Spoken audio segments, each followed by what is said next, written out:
Welcome into this edition of the Falling Out Podcast. I'm your host, Jordan, here with my co-host. One part of the Wet Bandits, the other part is part of the Gruesome Twosome. I got Swanny and I got Marv. You guys decide who's who.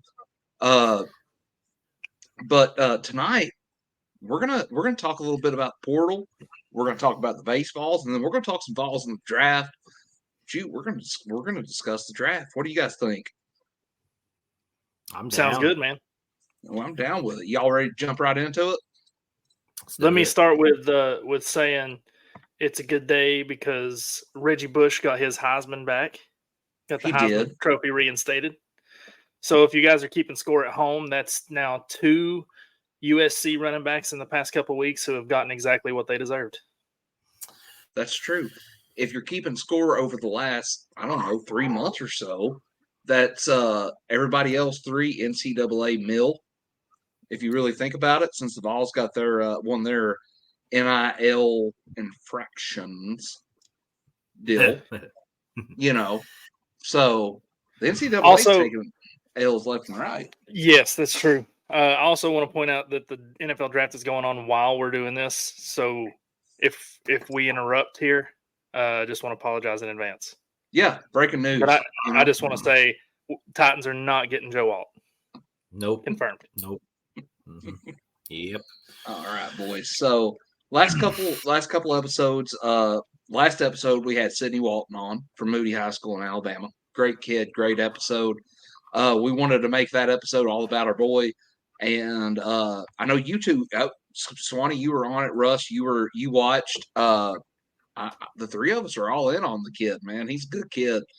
That being said, though, what's really happening right now is the basketball transfer portal. Ricky Dell's doing work, boys. Mm-hmm. It's cracking open. We know a lot more today than we did 2 days ago, even. Absolutely.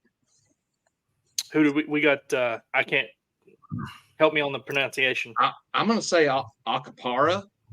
We got him today. Close enough. Yeah, it's close. We got him today from Ohio State. Kind of sounds to me like him and Tobey have a very, very similar offensive style, but they also have a very similar defensive style, which is good.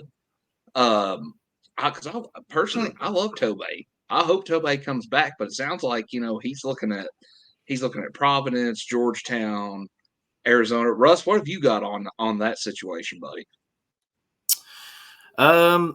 Arizona is the most likely right now, what I'm hearing. Now, I don't know why it's leaning Arizona, but looking into it, it's looking more like Arizona. Well, their big man transferred out too, so who knows? It's not a bad fit for Tobey either. I mean, he moves right into that offense, so that's true. It could be successful for Arizona. I mean, they're coming off a 2 seed in this year's tournament. Yeah, absolutely. So, they've got something to build with. He's stepping out of a great program here into a great program there. We'll see what happens, but I've also heard he's kind of in wait and see mode. But I feel like if we end up with Milich from Charlotte, that's gonna be like, hey, Tobey, go on, man. Swan, you've got some transfer portal stuff too, don't you? So with all that said, like from what I hear about the kid from Ohio State, we don't need to be worried about Awaka or Adu at all. Like, I've heard that too. We're upgrading, and especially if we get Milich from Charlotte, we can just wave them out the door. Right. Bringing Estrella back with those guys too is big. Right, absolutely. Adu, I've heard earlier this week, supposedly he was going to Baylor, whatever. He's visited with UNC. He's visited with Baylor. I just seen the other day he was visiting at Arkansas. So that's interesting to me. I mean, he could end up being one of Coach Cal's guys, I don't think any of us want to see that happen, though. Well, I'd seen that his name it was just a brief pop-up, but I'd seen his name popped up with Kentucky. I think I shared that with you, Jordan, when I seen it. Yeah. And it was like, to me, I was like, I hope you go. I mean, I hope you end up there because that's going to be an easy day for us in the paint when we play Kentucky.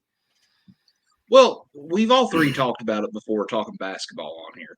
Adu's soft. I'm sorry, he is. Like, the kid improved a ton this year, though. Like, I mean, offensively, whenever he was in a setting that he could dominate in, he improved a ton. He could run the court really well for a big man too, but man, this year it's just like, when he faced somebody like Edie or the kid from Mississippi State, he couldn't do anything with him. Could not do anything with him. So, yeah, give me a while. Me for sounding like the old school NBA fan, basketball fan. I want my big man to be the most physical guy on the court. I don't need anybody else to play physical ball but him. Sure. Scoring needs to come from everywhere else.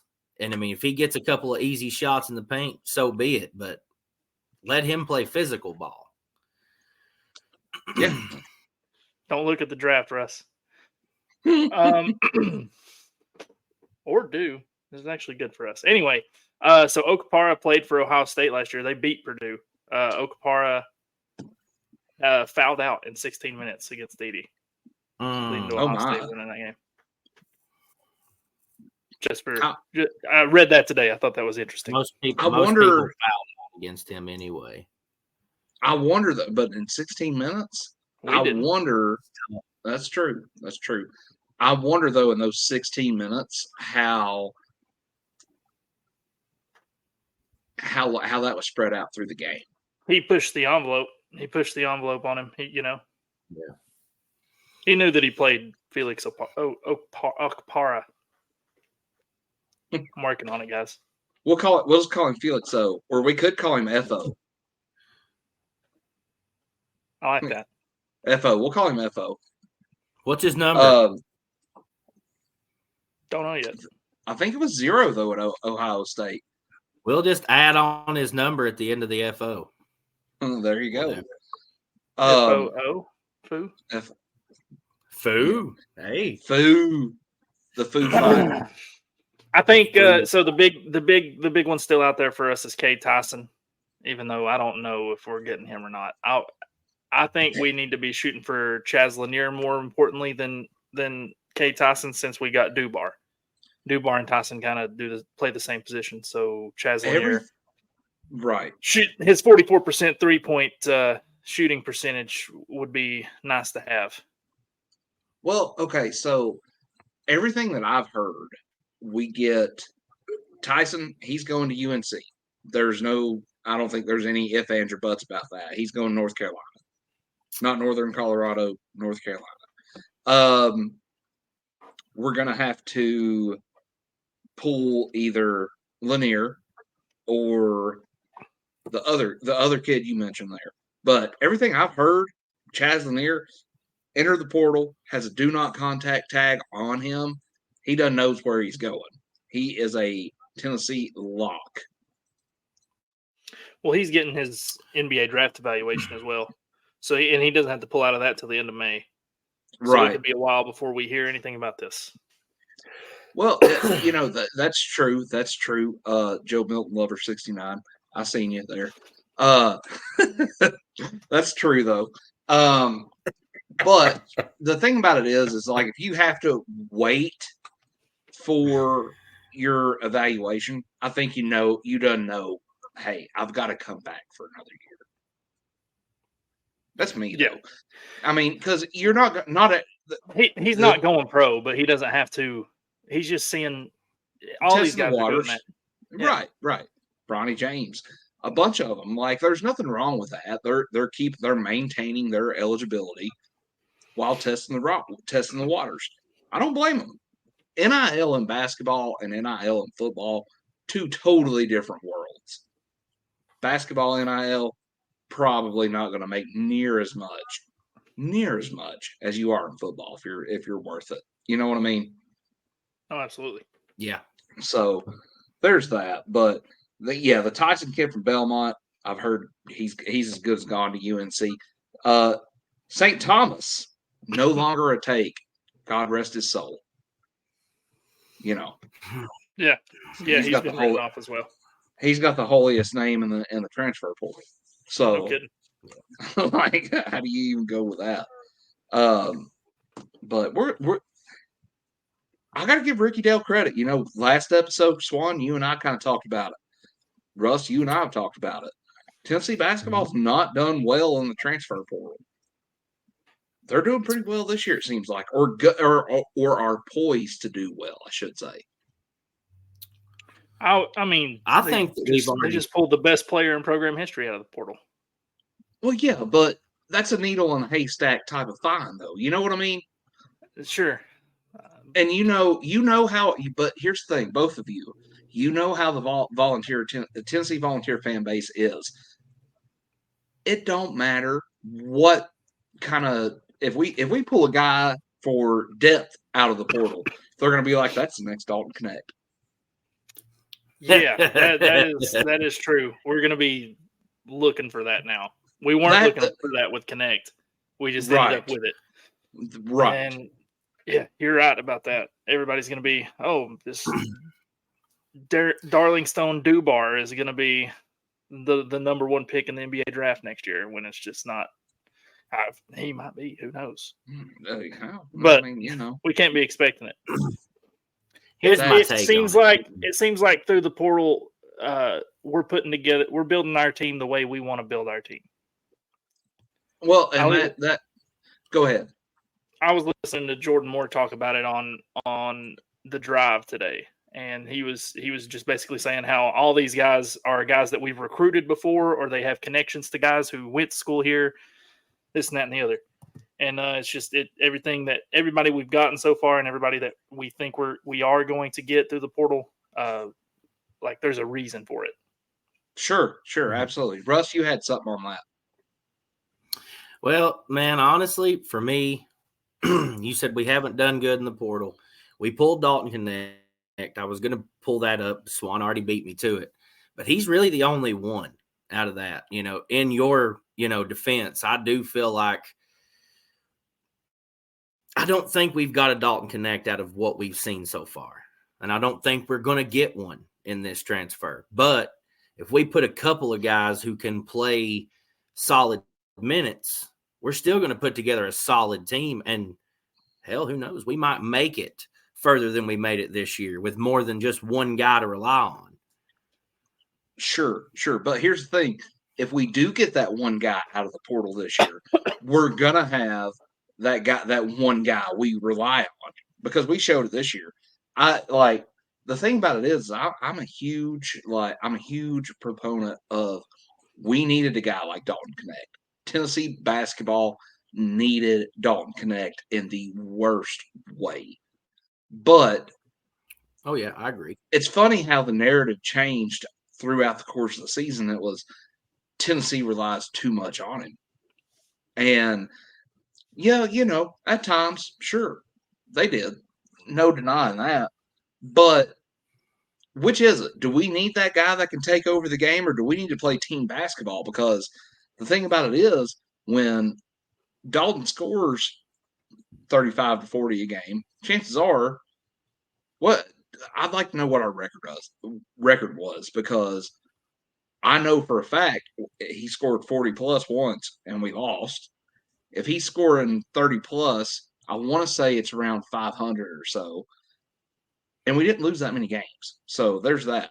But whenever Tennessee is playing team basketball, they're winning, even with a guy like Dalton Connect. So it's like, I feel like I've been proven wrong.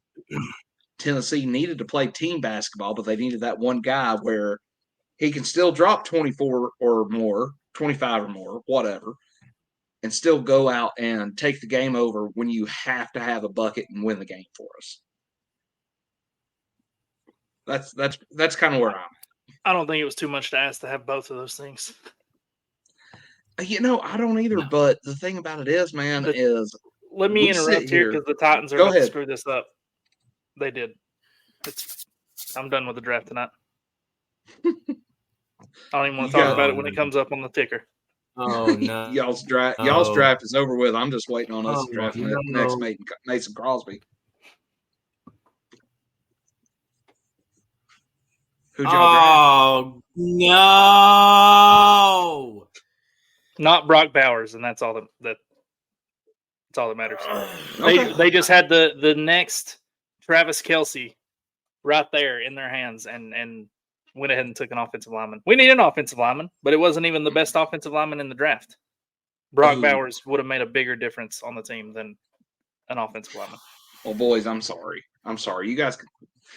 So now he's Brock Bowers is going to be tearing the world up for whoever gets him here in a second. Whoever just some draft room somewhere is popping champagne right now because Brock Bowers just fell to him. Well, that's true. He's about to fall to number 9, and he's about to play with Caleb Williams in Chicago. Who, man, you know what? The Bears still suck. They're not drafting him in Atlanta. They got Kyle Pitts.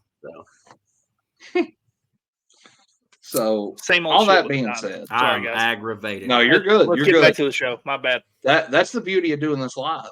That's what it is. I don't care. All right, boys. So we'll touch on some Lady Vols portal news real quick. Carolyn Stripling, she's hit the portal.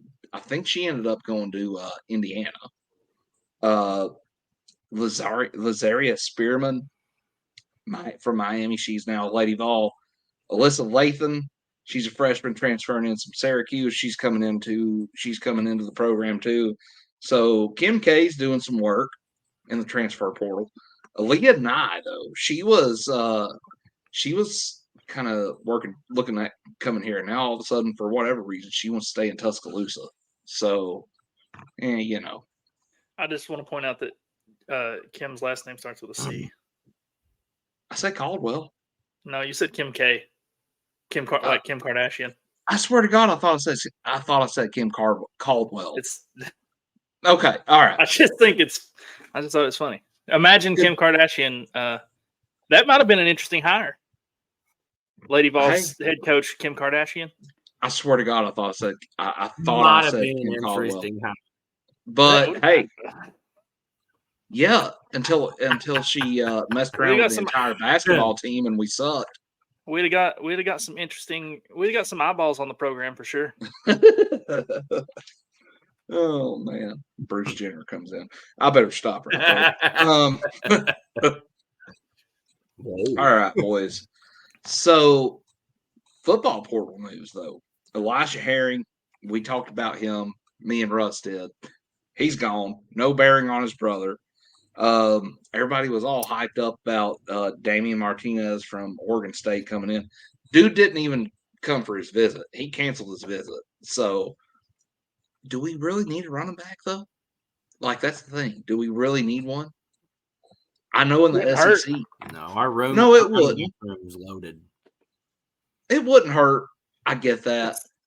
That running back room's not as loaded as it was last year. No, it's not. It's not, but we've got a lot of talent there. And I think if I had to pick one position on the field. Dylan Sampson. That's true.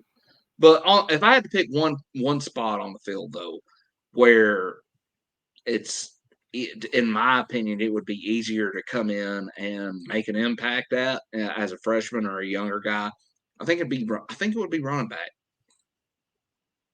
That's just me. It would be running back?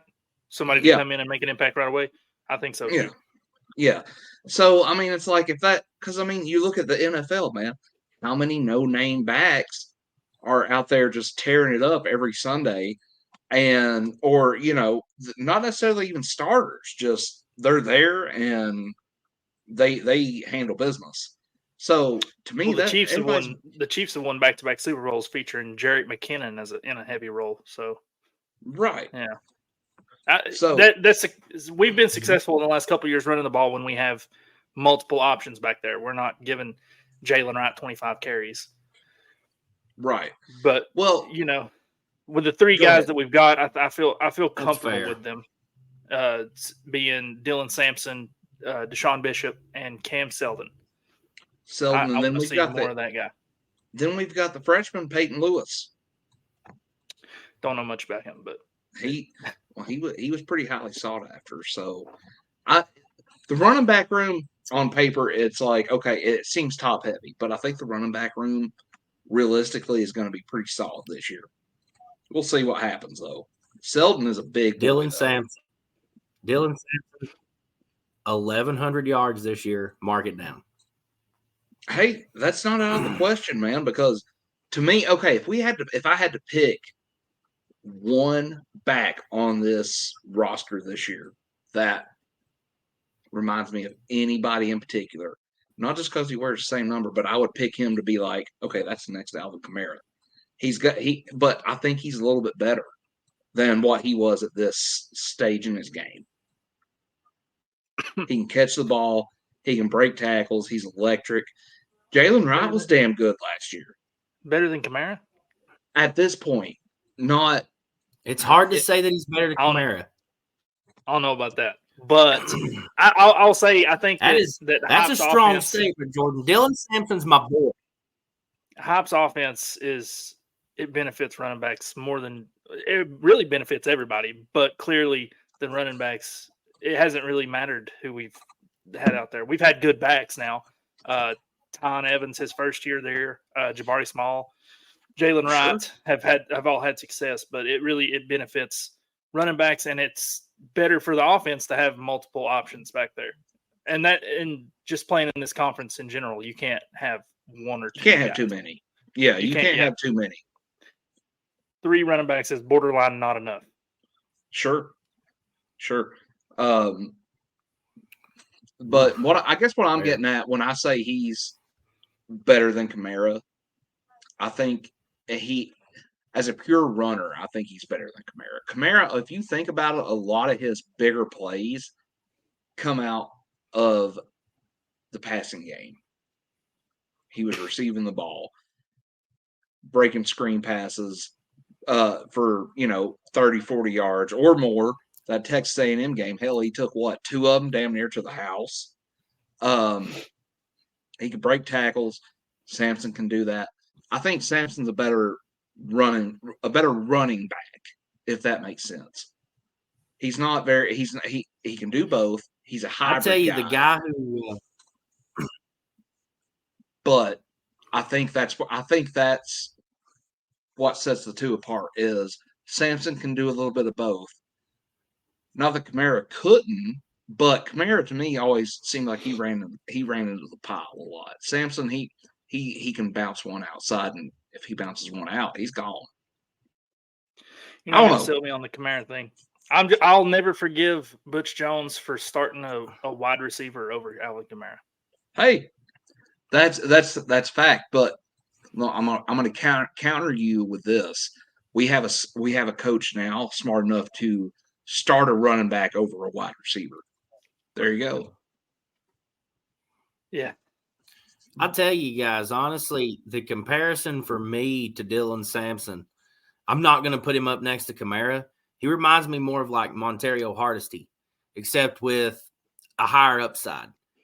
A guy who can give you a little bit more than what Montario gave you. But Montario was one of those guys who could do it all. He could receive the ball. He was a good, decent blocker. The guy could run the ball. He could stretch it to the outside. He could run it up the gut. Dylan Sampson can do all that. We've seen it in his first 2 years on campus. He's been electric out of a third-string role at some point. So he's on the verge. I'm telling you, he's 1,100 yards is like the least for him, for me this year. He's got super potential. What'll factor into that is Nico being able to run. Because if Nico can run, I don't think Heupel's gonna hesitate to pull the trigger on him. Just depends. Situational football and all. We'll see. That being said, though, boys, let's kind of doesn't hurt to have 2 guys that can get it done in the backfield either. That's true. Little read option action. That being said, though, boys, we got a pretty good wide receiver commit this year, or this week. Rodarius Jackson, 6'2", 180 pounds, out of Memphis. That's been a big get right there, boys. 4-star wide receiver.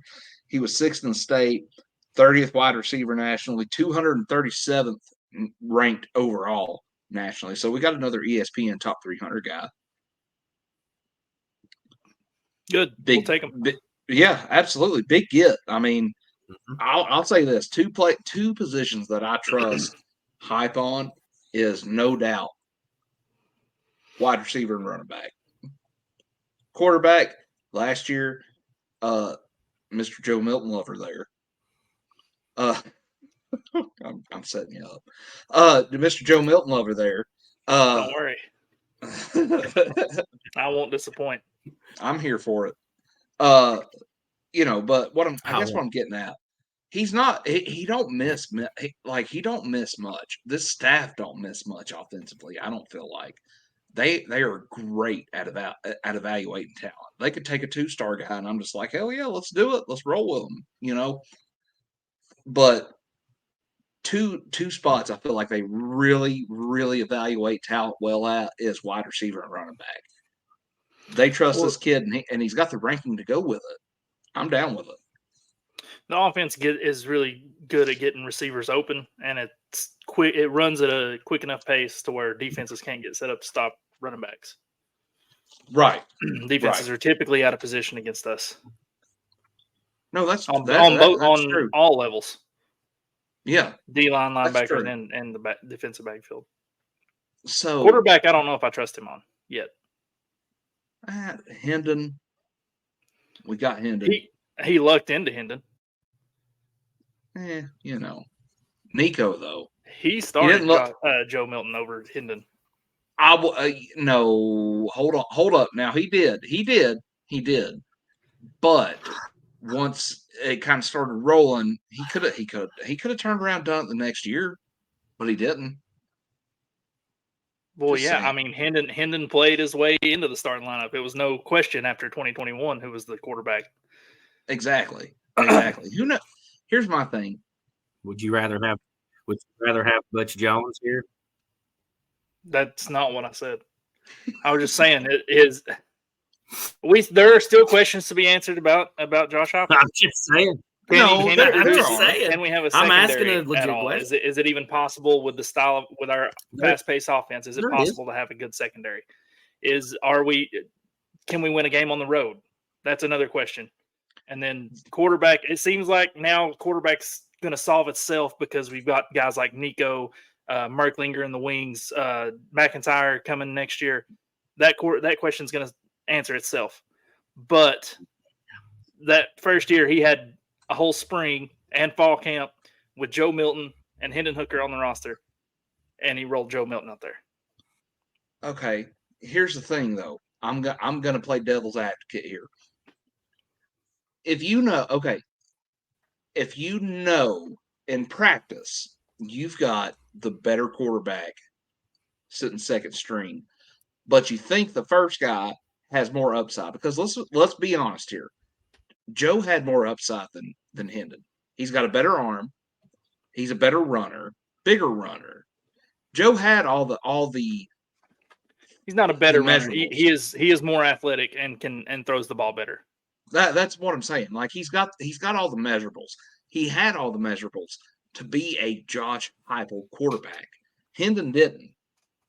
Are you going to trot knowing that you've got your backup plan / job saver? Even though I don't think Hendon was a job saver.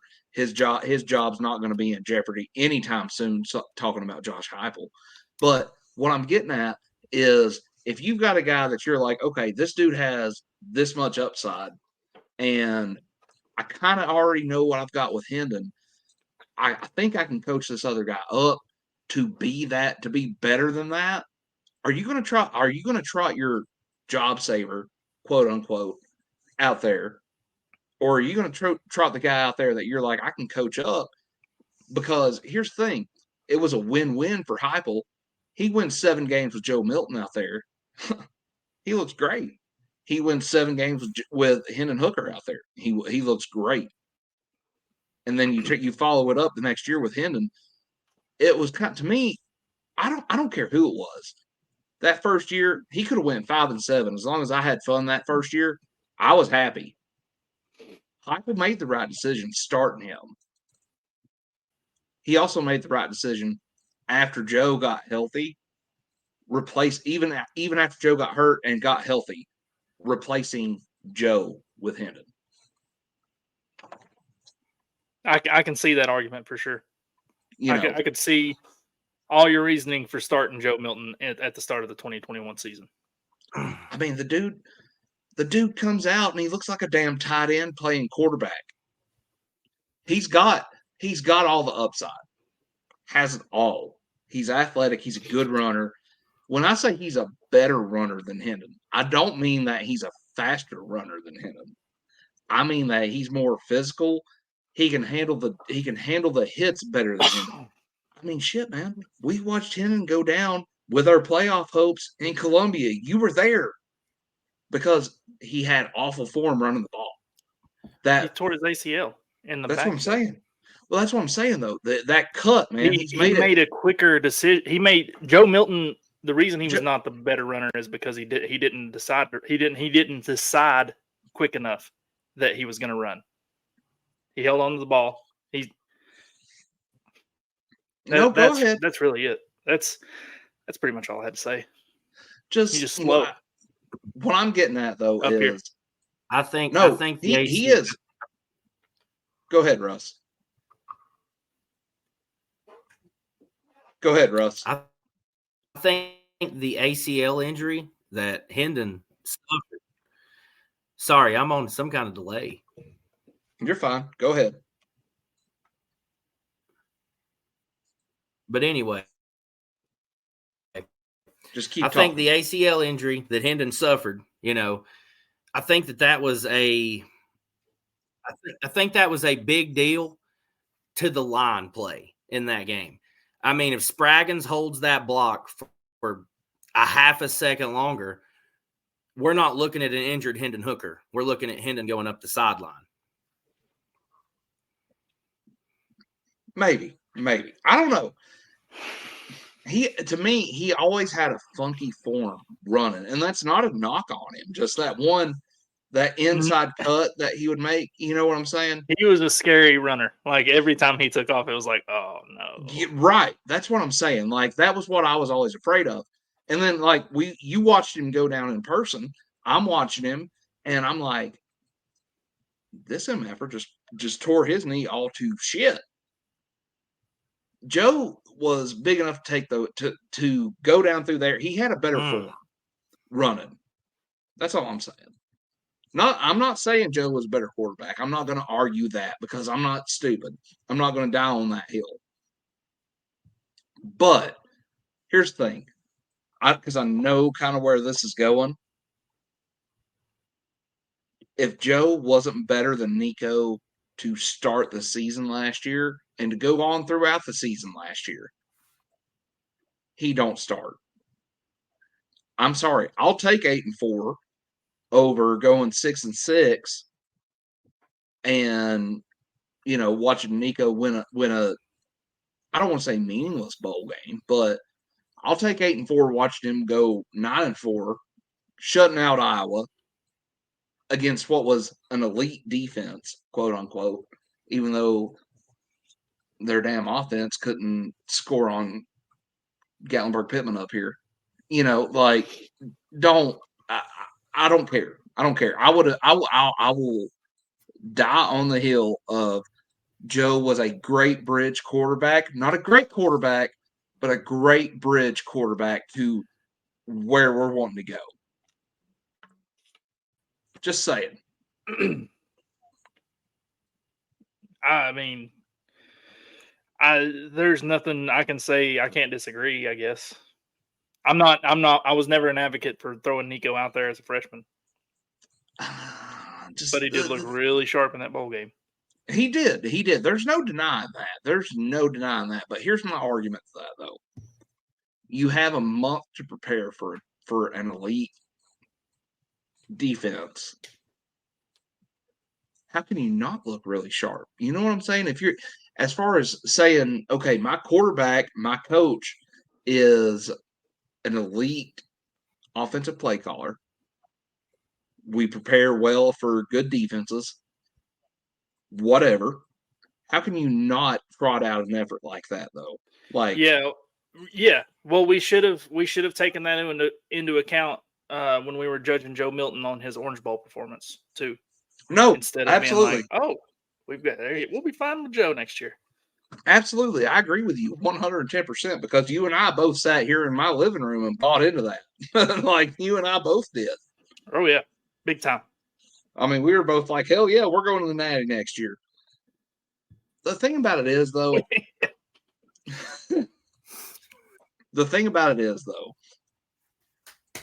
Yeah. Joe, we had one game with Joe where, kind of like Nico, like you said, we prepared for it. We prepared for Clemson, and we absolutely destroyed them.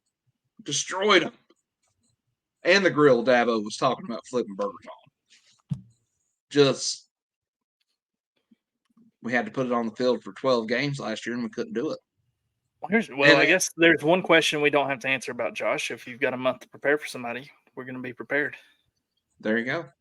I mean, so no questions asked. When, to hell with Purdue, that bowl game doesn't count. That's true. I don't care. Forward progress, my ass. I'm gonna hashtag Purdue Boilermakers in this, and I'm gonna piss them all off. I'm gonna piss them all off over again. I don't care. Get them worked up. I don't care. Hey, look there. Do you see give a damn in these eyes? Who cares, Indiana?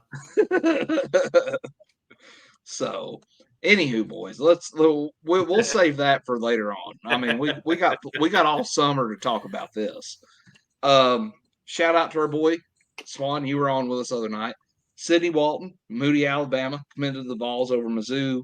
Arkansas, he had an offer from Kentucky, Ole Miss, Vandy, and Bujo offered him out at Arkansas State. 6'1", 187 pounds. He made the right decision. And he'll tell you as much. Yeah, especially out of the list I just heard. This is going to be the most fun team to play for. This is going to the best environment, the best city, the best tradition, everything. And he comes in at a position that we really need. So yeah, we'll be seeing him sooner rather than later. He's class of 25, right? He'll be here next year. He'll be early enrollee. He'll be here for ball practice next year. We'll see him on the field by 26. Absolutely. Russ, you watched it. What'd you take away from that interview, bud?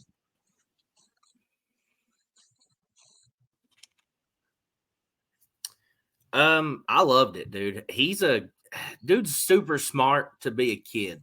And I don't mean that in a negative way. He's still got a whole lot of life with a great Tennessee Volunteers team led by Josh Heupel. So he made a great decision. To Swan's point, we need that. We need that lockdown guy. If he continues the stride that he's on, he's going to be more than what we need at that position of corner. He'll become our lockdown guy probably in his second season, if not his first freshman year. So I'm excited to see what Sidney Walton brings to the team. He seems like a super smart kid, though. Oh, dude, he's super smart. He blew me and Swan away the other night. Like, super smart, well-spoken, and polite as could be, but you can tell he knows the game. Here's the thing that blew my mind about it, Swan. I think it kind of got you too. This is only his second year playing high school football, and he's a 3-star recruit. No, he's going to get his 4th star before it's said and done. Yes, highly confident. That's what really stuck out to me. He was very confident in himself. Yes, I'm going to get the clip up before long, but the Alabama clip is what got me. You know what he said, just like we did. We're going to beat them 4 more times. He was talking about the tough high school, the games they have to play against, like Gainesville, Georgia, or whatever. Yes, against nationally ranked teams. He's like, I'm confident in my ability. That's good to hear. Good to hear. And at 16 years old, there's no you guys have already said it. He speaks better than I do at 30. Right. Like it blew my mind. Just blew my mind how well spoken the kid was, how polite he was, and he had an answer for everything we said, and he made it fun too. Like, that was great. That was the best part of it. Is We wanted to make sure Sydney had fun, and he had fun. So that was awesome. Next up, though, Jalen Matthews, 4-star offensive tackle, 275 pounds. He's expected to be a Vol unless something changes. Commitment coming probably first week of June. So that's a good position to have. Another position that we can't have too many of. Absolutely. Number 65 player in the nation, though, Zion Grady. He'll be here for a visit next week. He's good friends with Eric Winters. He's a safety. Eric Winters is a safety target, number 79 prospect in the nation. So could be a package deal right there. What'd you say his name was? Eric Winters. No, the other guy. Zion Grady. Oh, I heard gravy the first time, and I was like, oh, hey, yeah, my accent's a little thick like that gravy. So what do you say, But, my thing is these Russ, Russ is on tape. We had to put Russ on a 5-second delay because he likes to get rowdy. Yeah. But,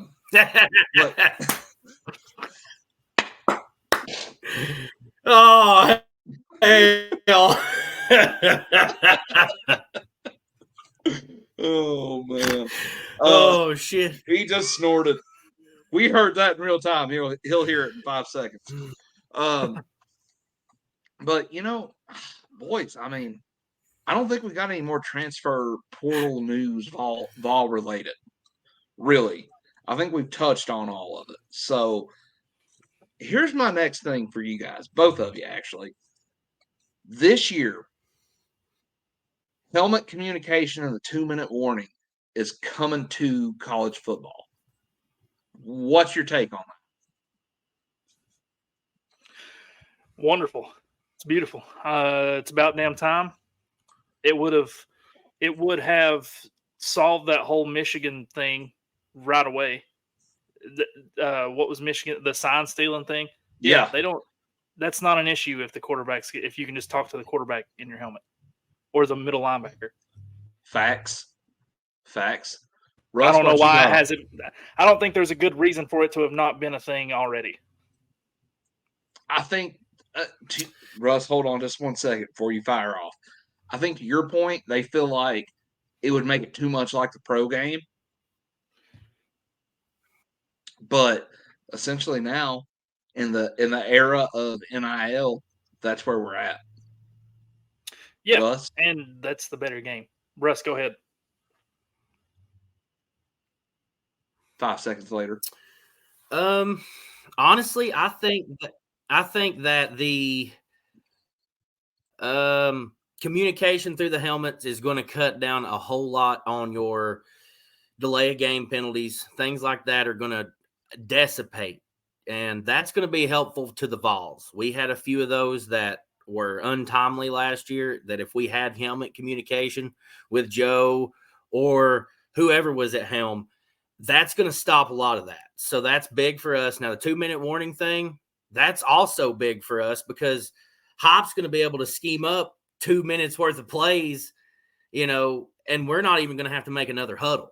So yeah. I'm looking forward to seeing what that brings to us. Well, okay. So my thing is kind of to your point, Russ, you're sitting there, your quarterback drops back. You can tell him, hey, maybe look over here, look over there. There you go. Like, I don't know exactly how that's going to work, but you've got your idea, even before the play's called in or before the play is started, he's sitting there, going through his cadence. He can be like, hey, look left. We got Squirrel running wide open, going nuts. Or, hey, over here, we've got Thornton. He's going to be open,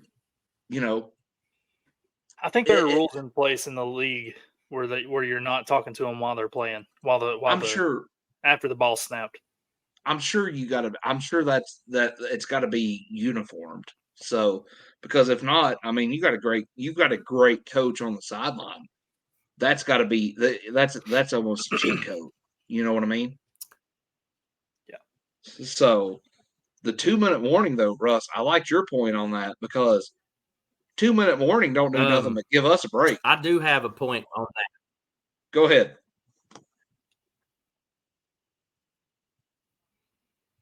Go ahead. So here's the thing on, back to touch about the helmet communication part of things. They do have rules in place in the NFL that after a certain mark on the time clock that the helmet communication cuts off. But with us running plays so fast, like last year, I think we averaged snapping the ball with like 20 seconds left on the clock. In 2022, it was like 25 seconds, like with the time clock in place. If those rules are in place for NCAA and they keep them that way, then we're looking at being able to still talk to our QB because we snap the ball so quick. So Hop's going to realistically be able to tell him, hey, this guy's wide open. Right. So, it's got its advantages. It's got its disadvantages. If you run the same play twice in a row in a hurry up situation, defense isn't going to line up that quickly. It's easier for the offense to line up as opposed to the defense. So to your point, I'm with you. I'm with you on that. Boys, I mean, it's April 25th at the time we're recording. We've got realistically 4 more months till football. 1, 2, 3, 4.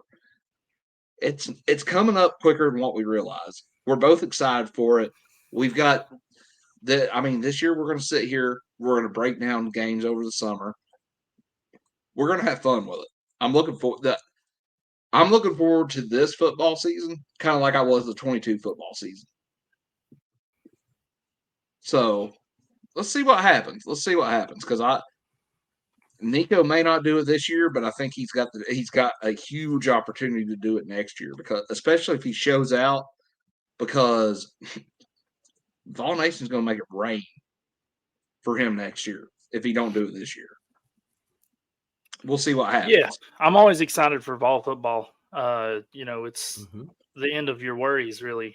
Either the Vols are good and all your problems go away, or they're bad and you're so upset that all your problems go away.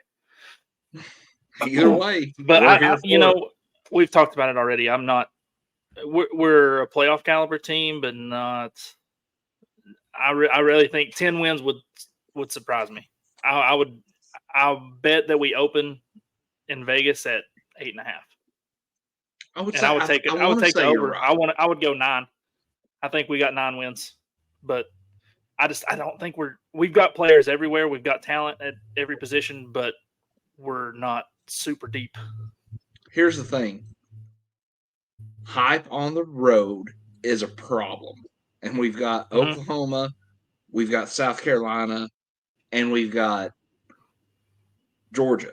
All 3 on the road next year. Yep. Those are 3 big road games. And Vanderbilt, man. Don't forget about Vanderbilt. Yeah, all 2 of their fans are going to tear us up. But okay, so you've got those 3. Then let's say this. Say NC State, we got to go to Charlotte and play them. What if we take an early L there? If we take an early L to NC State, no way in hell we go better than 8-4. Yeah. I don't think we will. I think the questions in the secondary are going to be what gets us beat.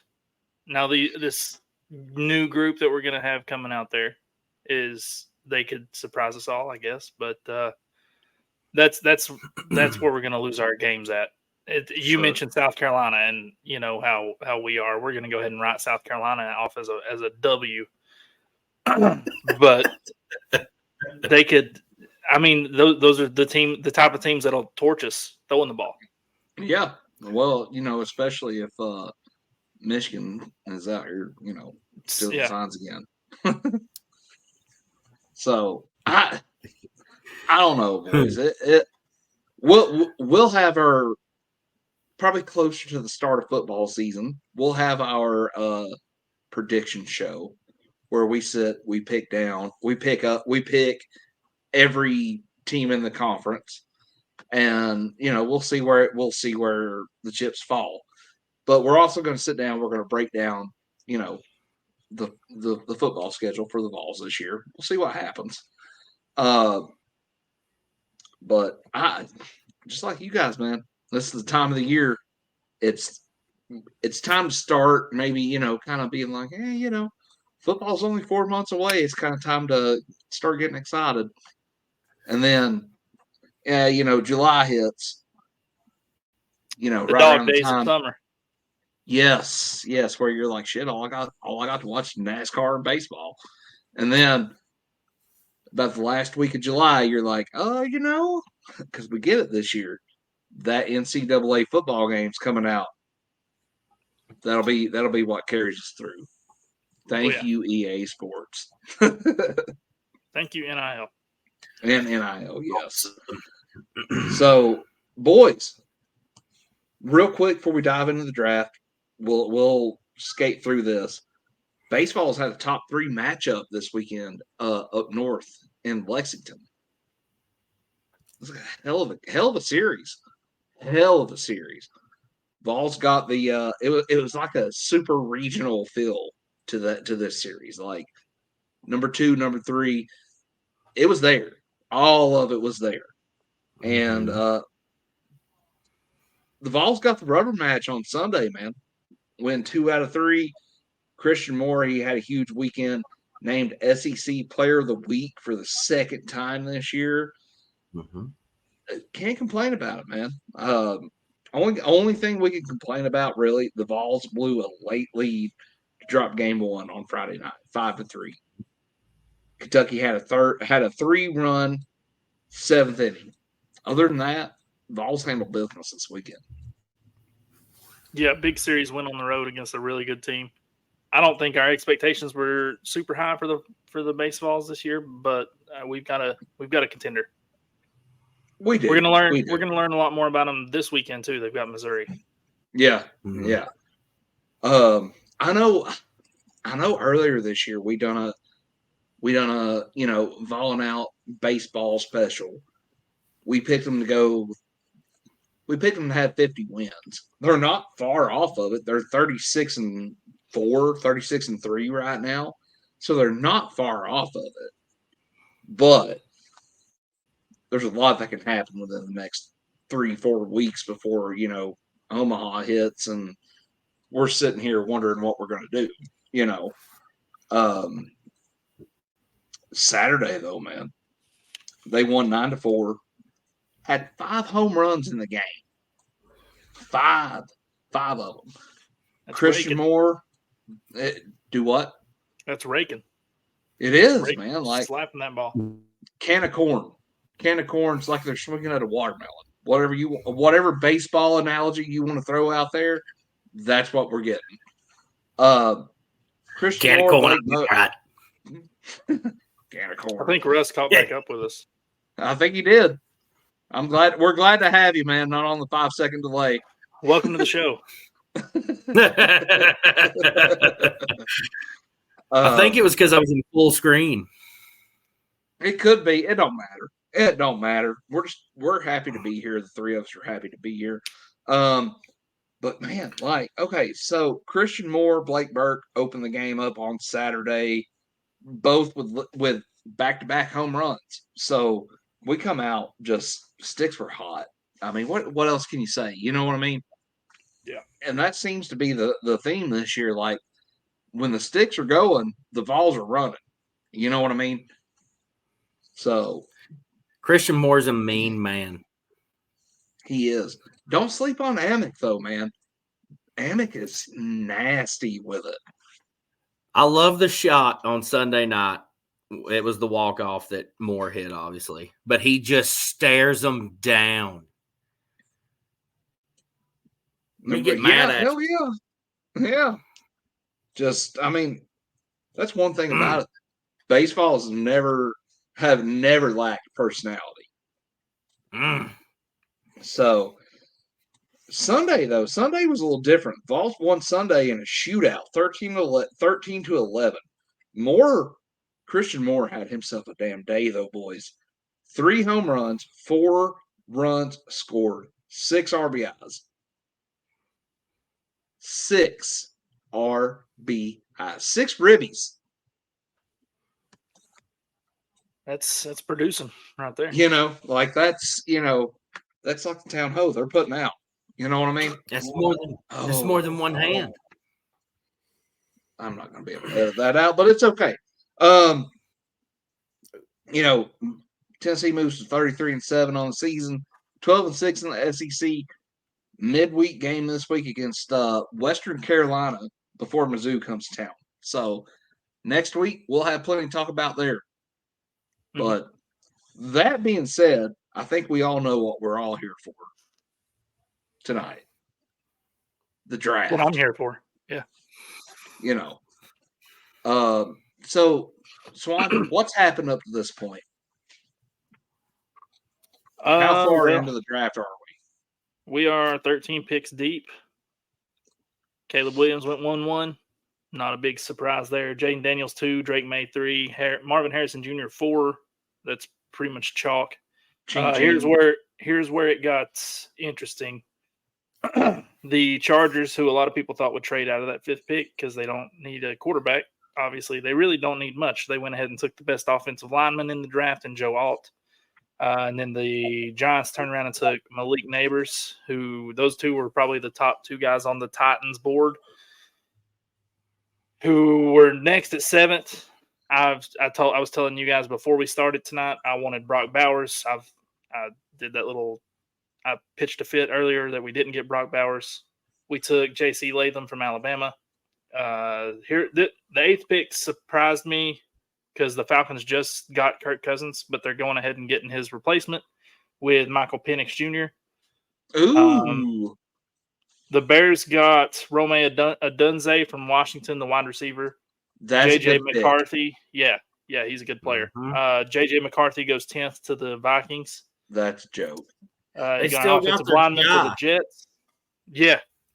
The Jets took an offensive lineman from Penn State, whose name I can't pronounce. Bo Nix went 12th to the Broncos. Wow. And then my boy Brock Bowers goes 13 to the Raiders.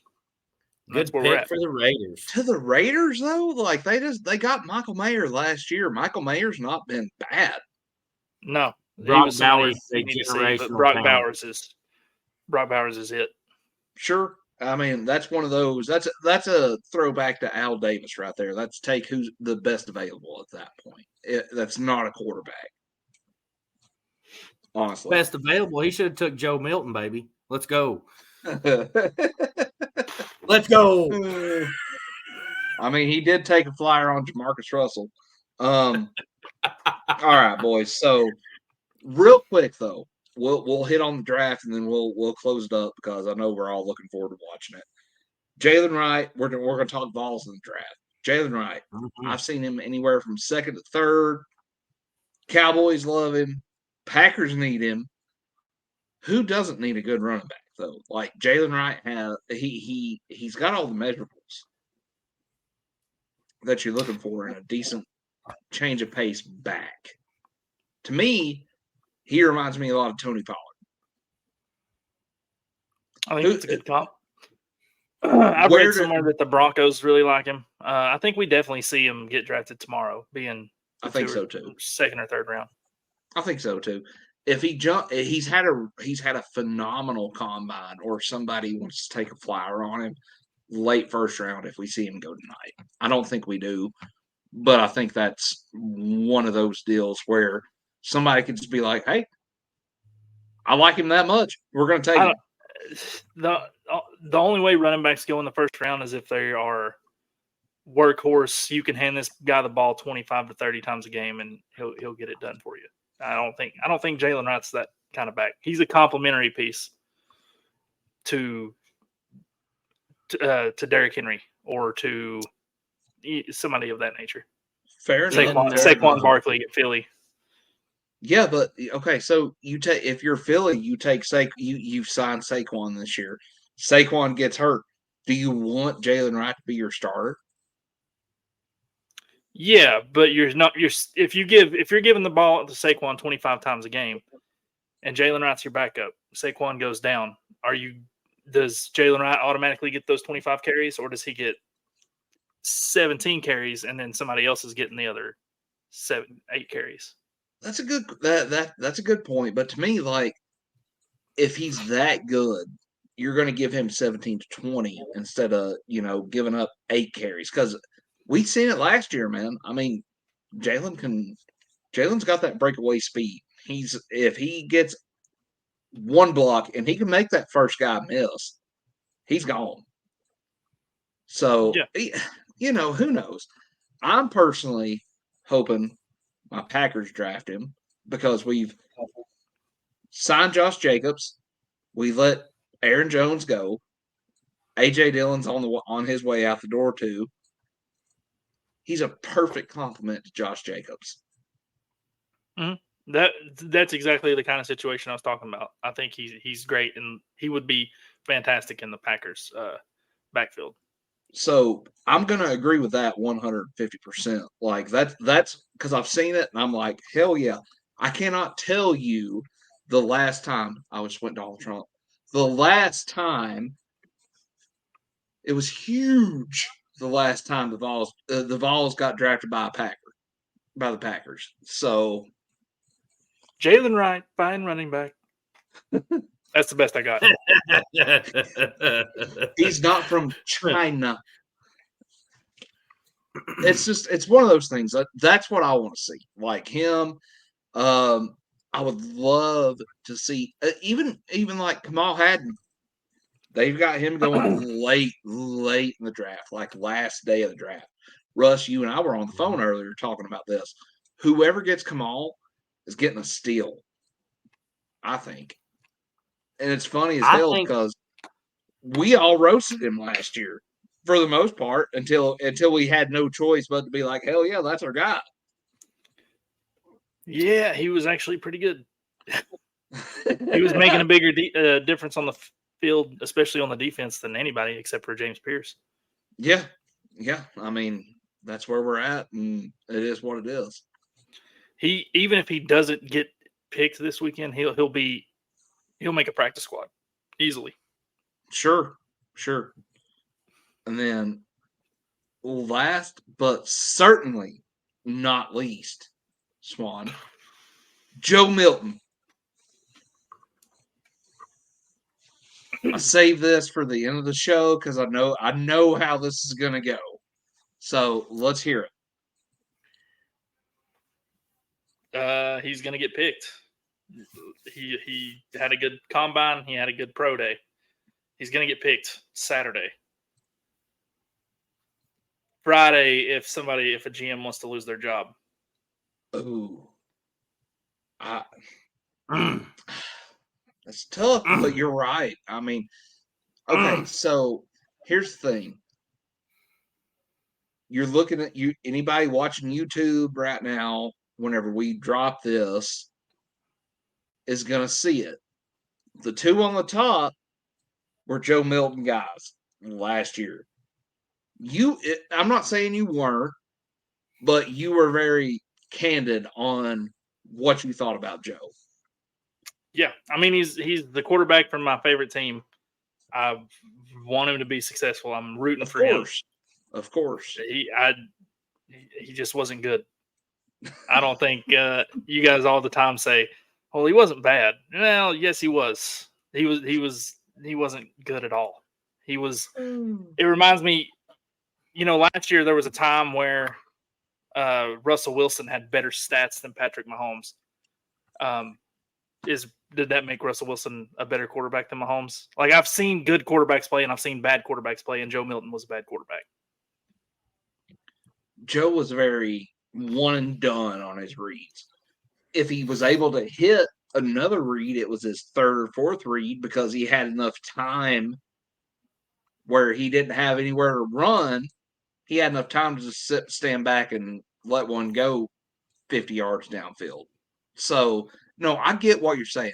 honestly, a lot of the times last year, I was just like, you know what? I'm going to fire Swan up. I'm going to get on Facebook. I'm going to be like, Joe was great. It did. It did. I felt like I was being gaslit, like I've never seen football before. I just snorted. But his stat line was better than he played, and his stat line wasn't good. No, it was a very average quarterback. Well, so he wasn't that good when you watched him. You go back through it, you look at it all. This was the worst production a Josh Heupel offense has had in 3 years at Tennessee. So probably the entire time since he's been a head coach, for sure. It was. And but I wonder why. It is what it is. It is what it is. But here's the thing. I'm going to die on this hill, though. What was that, Russ? Joe's still my boy. Absolutely. Here's the thing. I'll die on this hill, though. I would rather go 8-4 with Joe Milton last year because he knew the offense, even if he didn't get past that first read, occasionally made it to the second read. Then 5-7 with Nico. And I'm not saying Nico, that's not a knock on Nico. If Nico comes in and goes 5-7, good for him. Not to say the ball don't bounce another way. You know what I mean? I would rather go 8-4 than 5-7, yeah. But who's to say Nico goes 5-7? Who's to say Nico don't get hurt though? If you bounce him out there, then we have to throw Joe back in. There you go. So that's all I'm saying. Like it was never a Nico's not better than Joe type thing. It was never a Joe's better than Nico type thing. It was Joe was a safe bet for last year. If there's ever anything out there as any such thing as a safe bet, Joe was a safe bet. I'm sorry, that's how I felt. It wasn't that I didn't want to see Nico. We seen Nico in the Orange Bowl, Citrus Bowl. Excuse me, Citrus Bowl. We seen him. We know what we can expect for this year. I think Josh Heupel played the quarterback situation last year perfectly to his advantage. I don't think you can argue it because here's the thing. You two know this just as well as I do. He trots Nico out there. Say we were to go 4-8, we were to go 5-7. I'm not saying we would, but say we do. Y'all know just as well as I do. We go 4-8, 5-7. Nico's not the answer. Josh Heupel's got to go. That's how you do it. I think we give him a little more grace than that. There will be the corner of the fan base that they just want bloodshed. Yeah, we didn't give Butch a better chance. We didn't give Butch a chance. He went 4-8. Yeah, he had a chance. He went 5-7 for 2 years. I don't think you can. Here's the thing. Whether we like it or not, Heupel could have went 5-7 year one, done what he did in year two, and then last year we would have went 5-7. He's getting his 5 years. But that 10-2 beating Bama Orange Bowl season earned him more time than absolutely. Then if this ends up going off the rails, Butch Jones style, it'll buy him more time than Butch had. It won't because Butch wasn't number one in didn't have the team ranked number one in year two. No. Butch was still trotting out Justin Worley, knowing good and damn well Josh Dobbs was back there. Who had fantastic hair, by the way. Justin Worley, not Josh Dobbs. I know that sounded awful. Justin Worley had fantastic hair. Just say it. I was gonna ignore it because I didn't know what you're talking about. I was like, I'm not even gonna. I will not engage. I mean, Never mind. I don't know. It's water under the bridge now with the whole Joe versus Nico thing last season. We got what we got. We won 8 games. We 9 games. Got a bowl win in dominating fashion over a good Big Ten team. Elite defense. It's I'm not going to we had our questions on the road. This all started with Joe Milton's draft stock. I think somebody's going to take the chance on him because of what he did at the combine and his pro day, but I don't think they're going to get the upside that they're looking for. This is one thing I'm going to say as far as Joe goes, and I'll give either one of you two a chance to have a rebuttal. Joe on the football field, no, he's not the best. He's not the best quarterback you're ever going to see. He was a phenomenal teammate. However, here's what sets him apart to me than a lot of people. I met him. It was I'm trying to think how far back it's been, but I met him a while back at Dick's. He was supposed to be there for an autograph signing with Dalton Connect, actually. I want to say it was like maybe the first or second week of January, sometime around in there. Joe was super nice. Took the time to talk to me. You guys both know I'm big into football cards. I gave him one of his first Bowman rookie cards.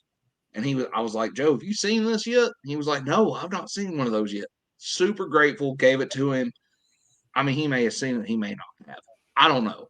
But he acted like he was grateful I gave it to him. Signed one that I had to take home.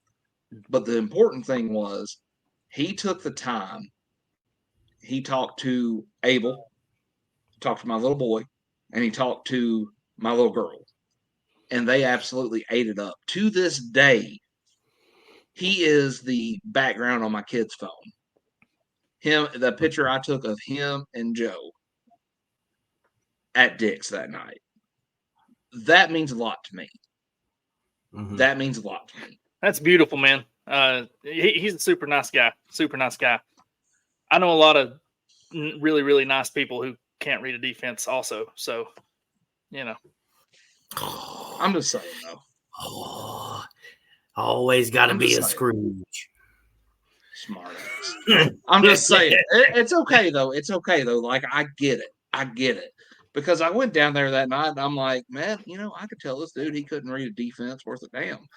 But obviously, I'm not going to say that to him in person. You might as well. I'm probably ruining all of our chances of ever having him on here. Hey, check this out. It's probably not going to happen. But who knows? 5 years down the road. 5 years down the road, we can call up, Joe Milton Auto and see if he wants to do this. Hey, there you go. We'll have fun with it. Like Joe Milton Toyota. Hey, if he's got a Toyota dealership, I'll go deal with it. Of Knoxville. But I guess what I'm getting at is, at the end of the day, a lot of us get more caught up in, well, this is what he done on the football field, as opposed to he was a good teammate, he was a good person. I know being a good person, being a good teammate don't always pay the bills, but that's my thought process on Joe. Y'all have your own. That's okay. Well, that's never been in question for me. The off the field stuff, like he's a good kid. He's a good dude.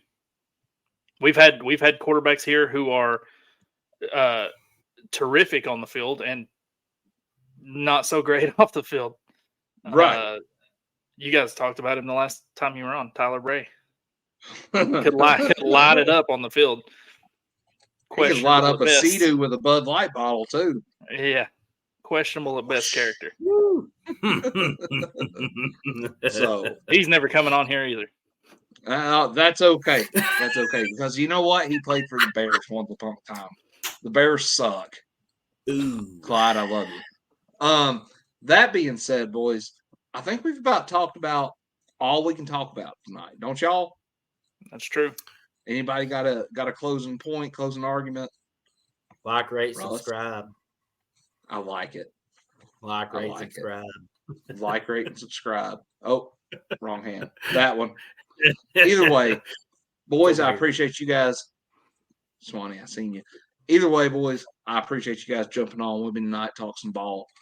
I'll have this up the next day or two. We're gonna. This is what ball night looks like these days, boys. We're gonna have fun with it. So we appreciate you guys joining us for hour and 15 every week. Like, rate, and subscribe to us, please. We would greatly appreciate it. We did hit 100 today. I got to shout out my boy Dustin Barger. Ironically enough, my boy Dustin Barger is a Florida Gator, and he subscribed to us. Well, that's okay. That's okay. Nobody's perfect. Woo! There you go. Thanks for the subscription, though. We Absolutely. Absolutely. He's a good boy. He's a good dude, and we appreciate him. But we're going to end this one how we always end it, boys. Go damn Vols.